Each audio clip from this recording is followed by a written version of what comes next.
Hello everybody and welcome to this gameplay preview of Far Cry 4. My name is Bear and I was fortunate enough to be able to fly out to Ubisoft's offices in San Francisco to take a look at the game.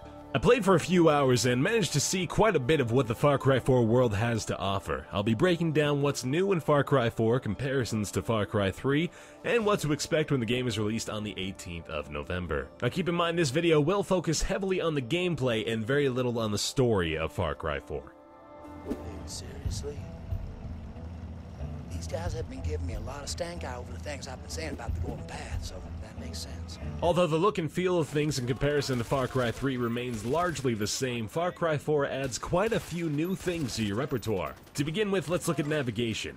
The map is a bit larger this time around, but due to the mountainous landscape, it feels quite a bit more dense. In traditional Far Cry fashion, there's never a shortage of things to do, and missions will often actually come to you. Anything from an enemy convoy to the new Karma missions can pop up at a moment's notice, providing you an opportunity to take the enemy Royal Army down a peg, and earn yourself some valuable rewards in the process. The Karma missions act as a sort of favor system in Far Cry 4. The Golden Path is full of mighty warriors ready to help you take down enemy outposts. Of course, you can still employ a solo approach, but if you'd like a helping hand, you can complete Karma missions on the field in order to acquire tokens. You can call in Golden Path warriors using these tokens, and after a short time, they will show up to assist you in combat. However, there are several missions which disallow the use of these tokens. A big new change comes in the form of fortresses, which almost necessitate the assistance of your Golden Path comrades. Fortresses are, much like their name would suggest, well-defended locations on the map that often play host to some of Pagan Min's officers.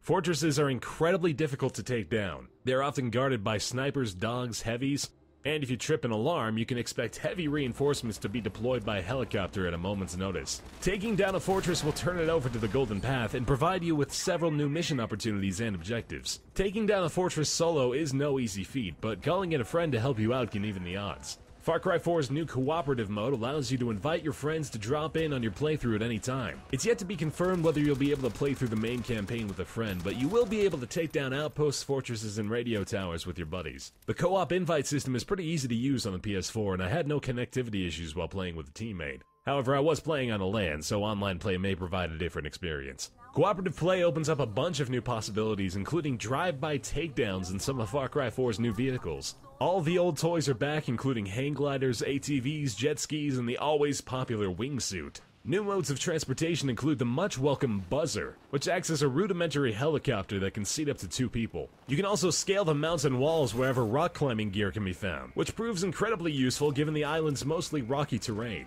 One of the best new features in Far Cry 4 is the auto-drive mechanic. Pressing L3 on the PS4 will force the vehicle to keep its current pace while following the roadways, allowing you to focus on gunplay and taking down enemy vehicles. Of course, one of the most hyped new additions to Far Cry 4 is the rideable elephant, and as you would expect, they're awesome. You can go on an elephant rampage through an enemy outpost. It's awesome. It's fantastic. I love it.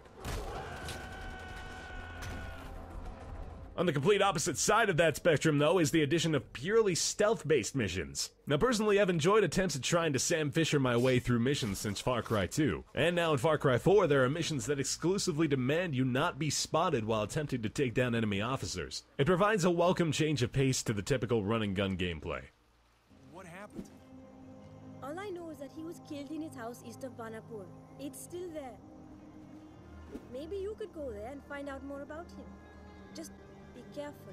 Far Cry 4 at its core looks and plays very similarly to Far Cry 3. The skills and crafting menus have returned pretty much untouched. However, many skills now require you to complete difficult challenges and goals to be able to spend the skill points necessary to unlock them.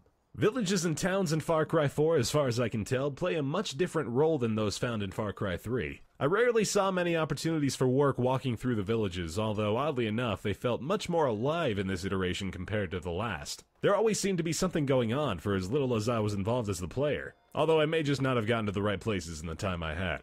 In exactly the same fashion as Far Cry 3, and let's be honest, most Ubisoft games these days, areas of the map are revealed by scaling radio towers and adjusting the signal. You can travel to most areas of the map without scaling the radio towers, but doing so will highlight certain portions and make more missions available to the player. However, certain areas are off limits until you complete portions of the main campaign. There's a lot more variety in just about every aspect of Far Cry 4 as compared to Far Cry 3. There are more weapons, vehicles, missions, characters, and animals. The wildlife in particular feels much more varied. They will also wreck your shit. I was probably killed by wild animals about twice as much as I was killed by people in my few hours with the game. Anything from a Bengal tiger to a honey badger can and will get up in your face and take you down. There are plenty of weapon and gadget choices in 4. There are also signature weapons which you can unlock by completing dangerous, difficult objectives and quests. These signature weapons pack quite a wallop though, and the couple I had a chance to try out were a lot of fun to use.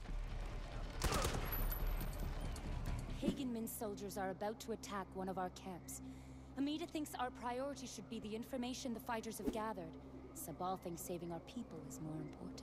Simply put, if you enjoyed Far Cry 3, you're going to love Far Cry 4. The gameplay feels very similar to the previous title. It looks and sounds fantastic and controls very well. There's an absolute truckload of stuff to do, and this is another open-world Ubisoft title I can easily see myself pouring 60 or more hours into. I ran into a few artifact issues and texture glitches, but there was nothing that really broke the game apart from one freeze-up that quickly fixed itself. Overall, it's just looking really solid. I had a great time playing it the few hours I did, and I'm really looking forward to playing a lot more. You're not much of a listener, Ajay, but I have to admit, you've done a good job today.